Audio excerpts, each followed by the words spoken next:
नमस्कार दोस्तों, स्वागत है आपका हमारे चैनल टेल्स बाय यशु पर। यहाँ पर आपको मिलेंगी अनोखी और रोचक कहानियाँ। अगर आपको हमारी कहानियाँ पसंद आती हैं तो कृपया करके हमारी वीडियो को लाइक करें, इसको अपने दोस्तों के साथ शेयर करें और अगर आप इस चैनल पर नए हैं तो कृपया करके सब्सक्राइब करें।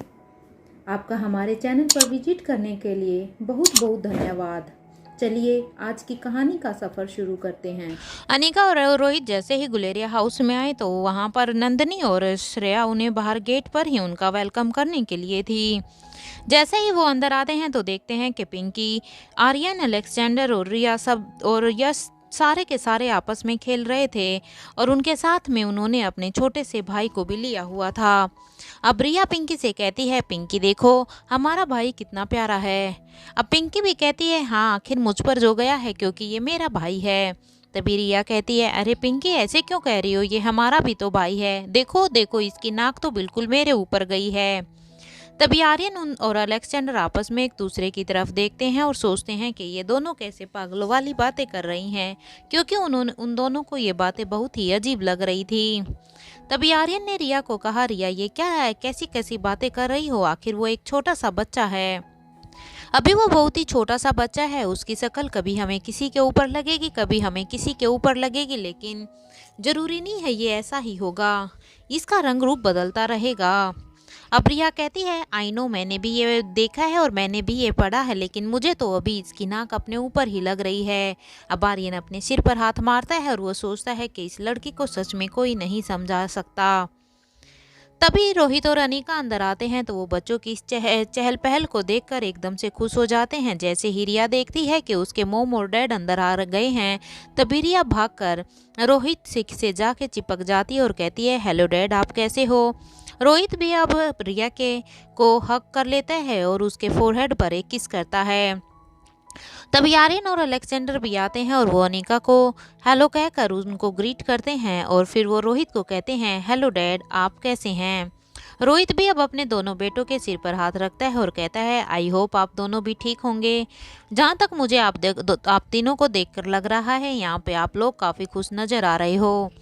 तभी रोहित की बात सुनकर रिया कहती है, हाँ डैड देखिए ना हम अपने छोटे भाई के साथ कितनी मस्ती कर रहे हैं। मेरा तो ऐसा मन कर रहा है कि मैं अपने इस भाई को अपने साथ ही लेके चली जाऊं। रिया की यह बात सुनकर जैसे ही रिया छोटे भाई की तरफ देखती है तो पिंकी की दो छोटी छोटी आंखें रिया को ही घूर रही थी, क्योंकि रिया की इस बात पे कि मैं अपने भाई को अपने घर ले जाऊं पिंकी को बड़ा ही गुस्सा आ रहा था। पिंकी अपनी इमोशंस को कम ही व्यक्त करती थी, वो कम ही बोलती थी, लेकिन अभी पिंकी झटाक से बोलती है और कहती है, नहीं रिया मैं तो अपने भाई को यहाँ से कहीं लेके नहीं जाने दूंगी। तभी पिंकी की बात सुनकर सारे बच्चे आपस में हंसने लग जाते हैं और अनीका और रोहित भी। तभी अनिका वहां पर जाकर श्रेया और नंदनी के साथ बैठकर बातें करने लग जाती है और रोहित अनिका से कहता है, अनिका मुझे पापा यहाँ पर दिखाई नहीं दे रहे हैं। रोहित की बात सुनकर श्रेया कहती है कि पापा ऊपर अपने कमरे में ही हैं, पता नहीं जब से अनिका की बर्थडे पार्टी के बाद से आए हैं वो कहीं गुम गुम से नजर आते हैं। अब वो ज़्यादातर अपने कमरे में ही रहना पसंद करते हैं, इवन खाना पीना भी वहीं पर ही करते रहते हैं। ये बात सुनकर रोहित और अनीका को करण के बारे में थोड़ी सी परेशानी जरूर हुई, लेकिन फिर अनीका ने इशारा किया तो रोहित ऊपर करण गुलेरिया के कमरे के लिए निकल जाता है। इधर बच्चे अपनी ही मस्ती में मस्त थे और अनीका, श्रेया और नंदनी आपस में बातें कर रहे थे। जब अनीका श्रेया और नंदनी से बातें कर रही थी तभी अनीका के फ़ोन पर एक मैसेज का नोटिफिकेशन आता है। अनीका ने जब अपना फ़ोन पॉकेट से निकाल कर चेक किया तो अनीका मैसेज पढ़कर एकदम से हैरान हो गई। पहले तो अनीका सोच में पड़ गई, लेकिन फिर उसने नंदनी से कहा, नंदनी आई थिंक अभी अर्जेंट है, मुझे यहाँ से जाना होगा। सॉरी भाभी लेकिन आज आप लोगों के साथ खाना हम नहीं खा पाएंगे, मुझे एक ज़रूरी काम आ गया है इसलिए हमें अभी के अभी निकलना होगा। अनिका की बात सुनकर नंदनी और श्रेया दोनों को ही अच्छा नहीं लगता, क्योंकि नंदनी ने खास आज का खाना इंडियन स्टाइल में खास अनिका के लिए बनवाया था, क्योंकि अनिका को इंडियन स्टाइल बहुत ही पसंद था। अब नंदनी कहती है, अनिका इतनी भी क्या जल्दी है, अरे तुम अभी तो आई हो और अभी ही जाने की बात कर रही हो, ऐसी भी क्या बात है, आई हो तो कम से कम हमारे साथ खाना तो खा कर के जाओ। तभी श्रेया भी अनिका को फोर्स करते हुए कहती है, हाँ अनिका, एक तो तुम कभी आती नहीं हो और जब आती हो तो ऐसे ही जल्दी से निकल जाती हो। कभी हमारे बारे में भी तो सोच लिया करो, हम तुम्हारा कितना इंतजार करते रहते हैं।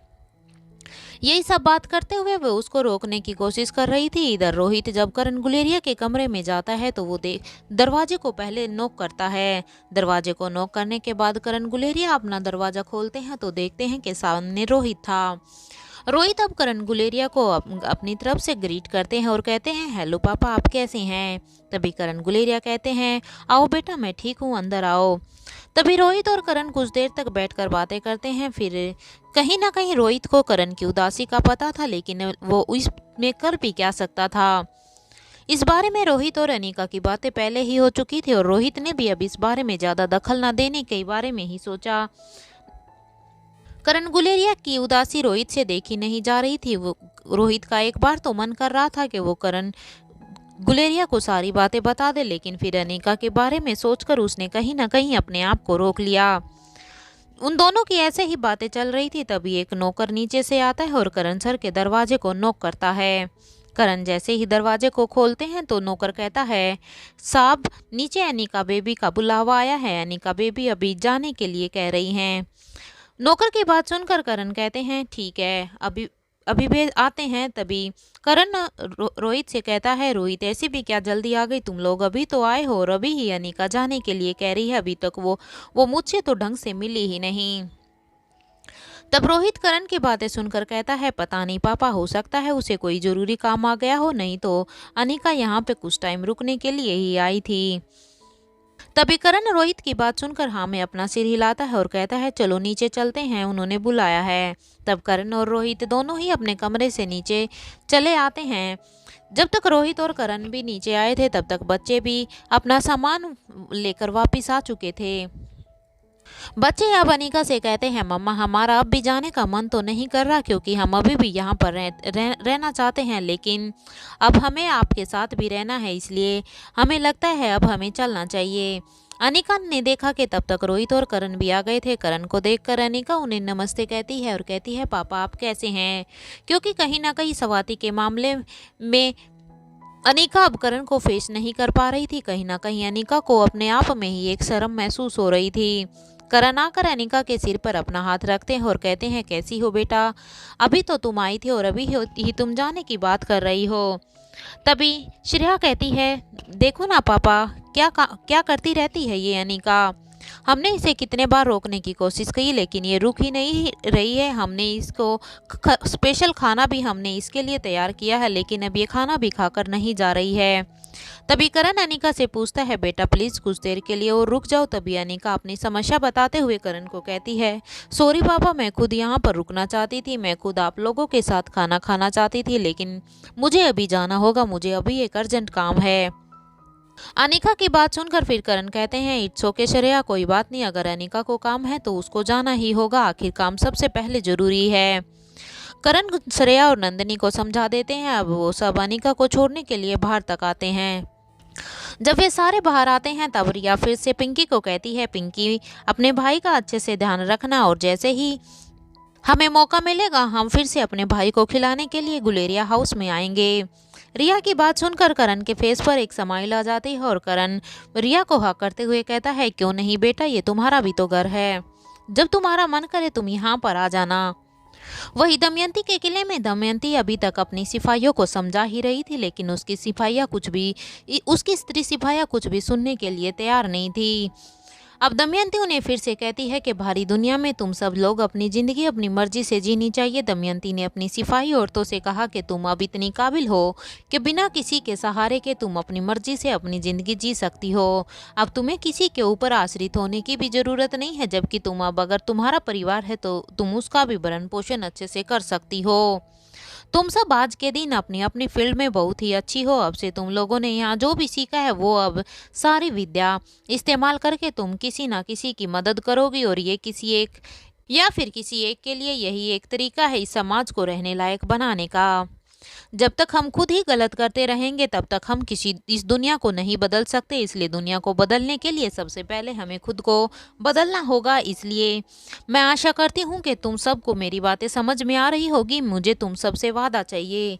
तुम सब मुझसे वादा करो कि अब से तुम्हारा हर एक कदम देश और समाज सेवा के लिए होगा।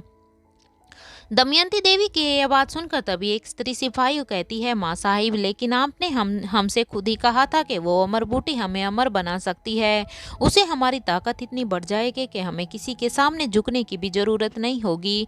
और इसलिए ना जाने हमने कितनी ही अपनी स्त्री सिपाहियों की जान कुर्बान कर दी। और आज आप कह रही है कि हमें अब ये रास्ता छोड़ना चाहिए। और फिर वो अनिका जिसकी वजह से हमारी इतनी सारी स्त्रियां मारी गई है। उस स्त्री ने अनिका पे थोड़ा सा जोर देते हुए कहा था, क्योंकि कहीं ना कहीं अनिका के ऊपर उन सभी स्त्रियों को बहुत ही गुस्सा था। हमने उन सभी स्त्री सिपाहियों की मौत का बदला भी तो अनिका से लेना है। उस स्त्री सिपाही की बात सुनकर अब दमयंती को थोड़ा गुस्सा तो आता है, लेकिन फिर वो कहती है, ये सच है, ऐसी कोई भी अमर बूटी नहीं है। ये सिर्फ मेरे ही मन का एक लालच था और शायद मेरे ही मन का एक भ्रम था, जिसके चलते मैंने तुम सब की बलि चढ़ा दी। और रही बात अनिका की, तो हमने पहले उसके अपनों को नुकसान पहुंचाने की कोशिश की थी। याद है तुम्हें, हमने रिया तक को भी किडनैप किया था। हमने आकाश का क्या हाल किया था, एक एक हमने उसके भाई मयूर गुलेरिया को भी हमने ही पहले गिरफ्तार किया था, उसे बंदी बना लिया था। अगर हम उसे नुकसान नहीं पहुंचाते तो शायद वो भी हमें नुकसान नहीं पहुंचाती। उसने कभी भी हम पर हमला पहले नहीं किया था, बल्कि उसने हमारे किए हुए हमले में ही हमें हराया है।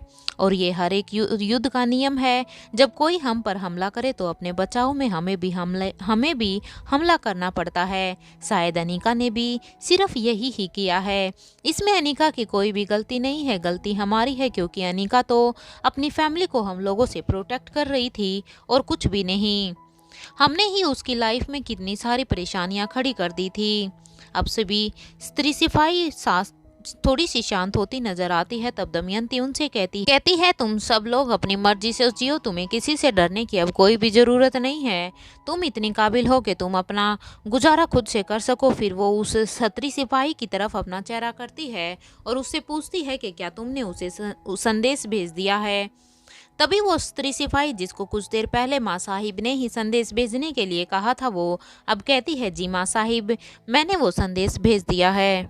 वही मारवा हाउस में जब निखिल और भूमिका के कमरे में बैठकर बातें कर रहे थे कि तभी भूमिका का फोन बजने लगता है।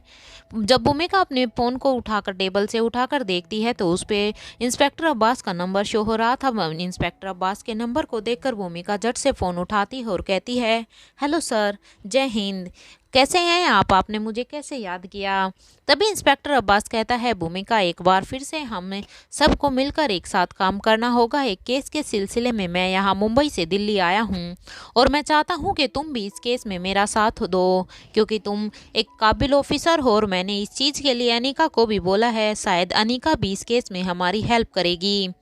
अनिका का नाम सुनकर भूमिका के चेहरे पर एक स्माइल आ जाती है और वो मन ही मन सोचती है कि फिर तो ये केस डेफिनेटली सोल्व हो ही जाएगा, क्योंकि भूमिका अच्छी तरह से जानती थी कि अनिका कितनी काबिल है और हर बार उस केस को सोल्व करने के बाद उसका सारा श्रेय भी भूमिका के कंधों के ऊपर ही जाता था।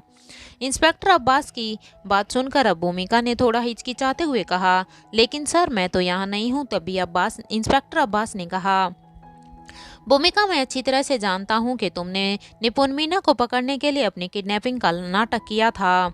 मुझे हर एक बात पता है, क्योंकि अर्जुन सिंह ने मुझे तुम्हारे बारे में और उस केस के बारे में, जो भी मॉरिशस में घटना हुई थी, उन सब के बारे में मुझे बता दिया था।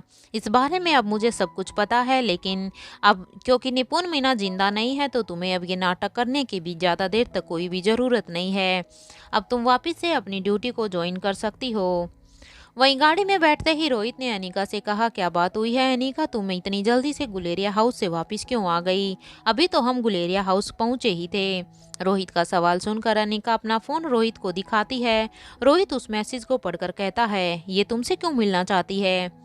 अब रोहित की बात सुनकर अनिका कहती है, ये तो उससे मिलने के बाद ही पता चलेगा, क्योंकि मैसेज में तो ऐसा कुछ भी नहीं लिखा हुआ।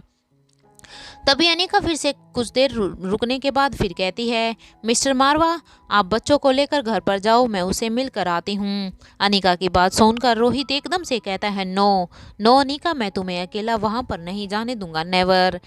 रोहित अब अनिका कहती है, मिस्टर मारवा, सिर्फ 2 घंटे, मैं आपसे प्रॉमिस करती हूँ कि मैं सही सलामत 2 घंटे में वापस आ जाऊंगी। अगर मैं 2 घंटे के अंदर नहीं आई तो आप वहाँ पर आ सकते हैं, लेकिन अभी मुझे यहाँ से अकेले ही जाना होगा, क्योंकि मुझे अर्जेंटली वहाँ पर जाना है, क्योंकि शाम के टाइम पर फिर मुझे मल्होत्रा हाउस भी जाना है, वहाँ पर अंजलि मामी ने मुझे खास करके बुलाया है।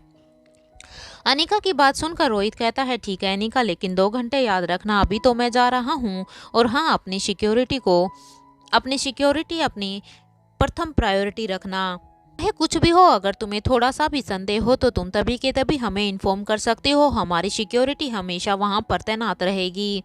अभी के लिए तो मैं मारवा हाउस में जा रहा हूँ, लेकिन पीछे पीछे मैं अपनी सिक्योरिटी भेज रहा हूँ, जो छुप कर तुम्हारी और दमयंती पर नजर रखेगी। रोहित की बात सुनकर अनिका सिर्फ हाँ में अपना सिर हिलाती है और वो गाड़ी को एक साइड रोकती है, और तभी रोहित और बच्चे अपनी सिक्योरिटी गार्ड वाली गाड़ी में पीछे की दूसरी गाड़ी में शिफ्ट हो जाते हैं, और अनिका उस गाड़ी को ड्राइव करते हुए वहां से निकल जाती है।